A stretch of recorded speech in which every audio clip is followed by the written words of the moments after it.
বিসমিল্লাহির রহমানির রহিম। ব্যবসাকে হালাল করে আল্লাহ পাক সুদকে করেছেন হারাম।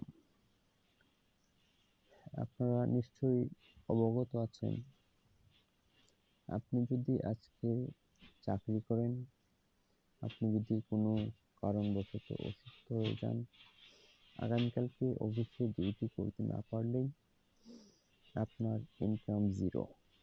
তো এই ব্যবসায় প্রথম দিকে একটু অনেক ঘাম জড়াতে হয় ব্যবসাটাকে এগিয়ে নিতে। তো একটা সময় কিন্তু আপনি যদি ধৈর্য সহকারে লেগে থাকেন, পরে কিন্তু পরিশ্রম অনেকটাই কমে যায় এবং আপনার পরবর্তী প্রজন্ম এই ব্যবসাটাকে ধরে রেখে ভালো একটি অবস্থান তৈরি করবেন বলে আমরা দেখে থাকি। তো আর চাকরির পিছনে ঘোরাফেরা না করে আপনি এই পাইকারি নেটগুলো আপনার এলাকাতে নিয়ে বিক্রয় করে প্রত্যেকদিন 5 থেকে 600 টাকা ইনকাম করতে পারবেন। তো ঘোরাফেরা না করে আপনারা মার্কেটে নেমে পড়ুন। মিষ্টির দোকান সহ বিভিন্ন দোকানে এই নেট ব্যাগগুলো বিক্রয় করে আপনি স্বাবলম্বী হতে পারেন। তো আপনি যদি প্রথম 3 মাস একটু কষ্ট করেন, পরের 3 মাস অনেকটা কষ্ট কমে যাবে। তখন আপনার মোবাইলে বিভিন্ন কাস্টমার ফোন করে বলবে, ভাই আমাকে এতগুলো মাল দেন এই সাইজের। তো আপনারা চাকরির পিছনে ঘোরাঘুরি না করে ব্যবসার দিকে মনোযোগী হন। আপনি অন্তত দেশের কিছু মানুষের দায়িত্ব নিন। বিজনেসটা হচ্ছে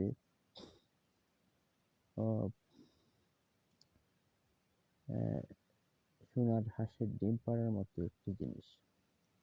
আপনি প্রথম 1 বছর একটু কষ্ট করলেই পরবর্তী সময়ে আমি আশাবাদী এবং বিশ্বাস করি, কারণ আমি নিজেই এটার প্রমাণ। আপনি যদি এই নেট ব্যাগের ব্যবসাটা করতে পারেন, সাথে সাথে আপনি টিস্যু ব্যাগ, টোঙ্গা অথবা অন্যান্য আইটেম নিয়ে যদি আপনি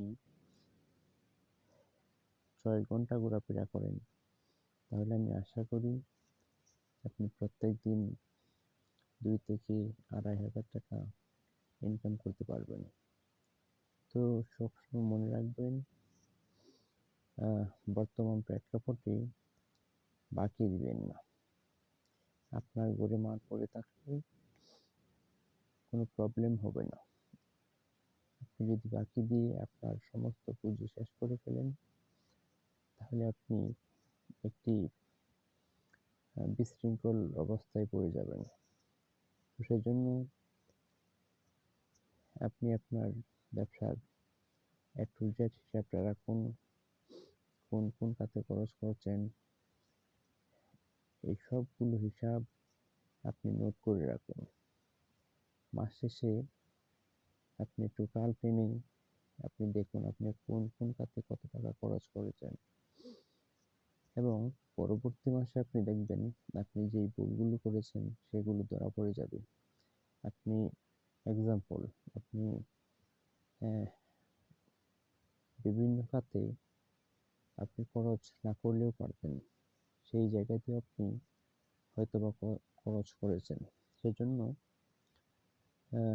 তালিকায় লিপিবদ্ধ করা একজন ব্যবসায়ীর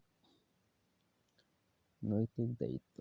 তো আপনি যদি ব্যবসা করে সামনের দিকে এগিয়ে যেতে চান এবং আপনার পরবর্তী প্রজন্মকে একটি সুন্দর জীবন উপহার দিতে চান, তাহলে চাকরির পিছনে ঘোরাফেরা না করে বিজনেস শুরু করুন। অথবা যারা চাকরি করছেন তারা শুরুতে চাকরি না ছেড়ে প্রথম 3 মাস একটু এই ব্যবসায় মনোযোগী হন। 3 মাস এফোর্ট দিলেই আপনি ভালো একটা অবস্থান তৈরি করতে পারবেন। তো সবাই ভালো থাকুন, সুস্থ থাকুন। আজকের মতো বিদায় নিচ্ছি। আসসালামু আলাইকুম।